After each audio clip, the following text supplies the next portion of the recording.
कर्णाटकर हाम्पीठारे हत्यार शिकार होइथिबा ओडिशा कंधमाल जिल्ला दारिंगीबाड़ी ब्लॉक तेरेबाड़ी ग्रामर विजय नायकंक एकमात्र पुओ विभास नायकंक शेषकृत्य अति शोकाकूल परिवेश मध्यरे गुडरीपुड़ी स्थित मिशन कैंपस ठारे संपन्न होइछि। सूचनायोग्य जे कर्णाटकर हाम्पी निकटरे इस्राएली महिला पर्यटकंक समेत दुई महिला दुर्वृत्त माने गण दुष्कर्म करिथिबा बेले सेमानक संगरे थिबा 3 जन पुरुष पर्यटकंकु माड़ मारी निकटरे थिबा एक केनाल रे फेंगी देइथिले। तेबे सेमानक मध्यरु 2 जनक उद्धार करा जाइथिले भी विभास नायकंकर मृत्यु होई जाइथिला। परे तांक मृतदेह गाँ रे पहुंचिबारु अति शोकाकूल परिवेश रे शेषकृत्य संपन्न करा जाइछि। आमर पुओ विवास से आज नहांती प्रभु कोल को जाई अछंती।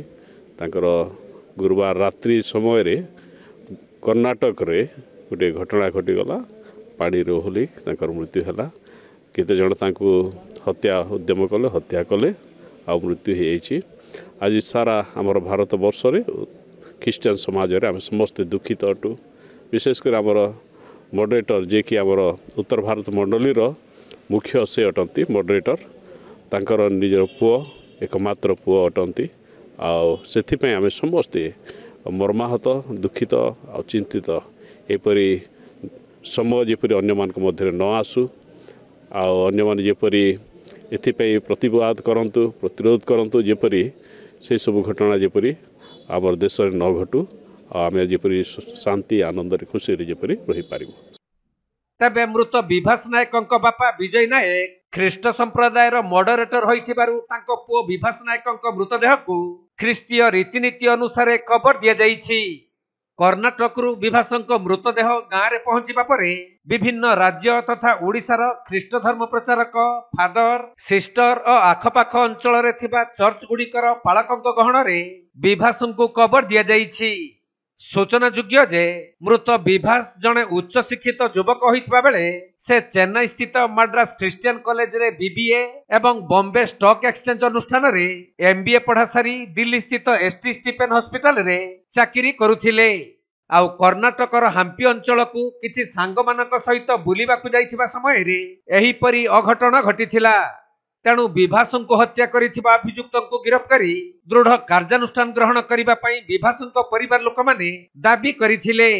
शेष सूचना अनुसार इस्राएली महिला समेत अन्य 2 जन महिला दुष्कर्म करिथिबा एवं विभास को हत्या करिथिबा अभियुक्तंको मध्यरु 3 जनकु पुलिस गिरफ्त करिथिबा सूचना मिलिछि।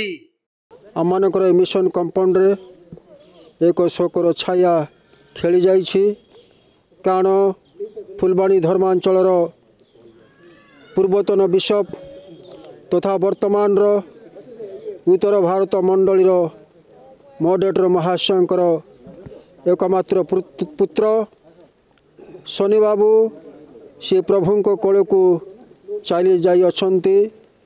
अचानक तांकर जो दुर्घटना घटी आपण माने समस्ते जानी। भारत वर्ष प्रत्येक आपण माने न्यूज माध्यम रे जानी से किपरि भाव में मृत्युवरण कले।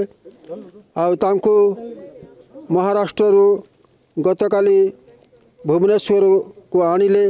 आज सकाले तांको एयरपोर्ट रे 9 घंटा 45 मिनट रे पहुँचेले एवं से स्थान आम्बुलेंस रे जीवदेगिरी मिशन कंपाउंड को अणागला।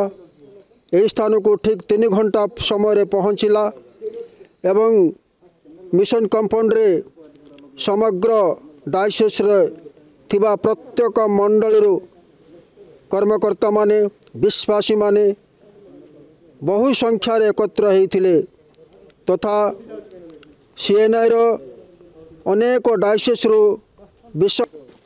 विशेषकर कटक डायसिस रो बिशप महाशय ए पवित्र समाधि कार्य से परिचालना करिथिले।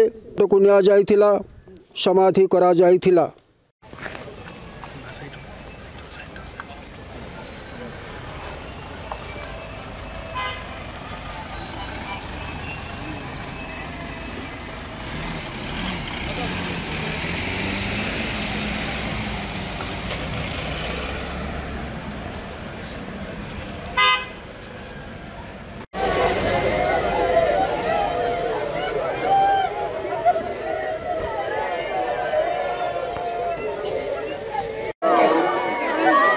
नीरवता रहिए नीरवता रक्षा करेंगे स्थिर होगा अरे हमें प्रार्थना करवा तापर खेलिबा।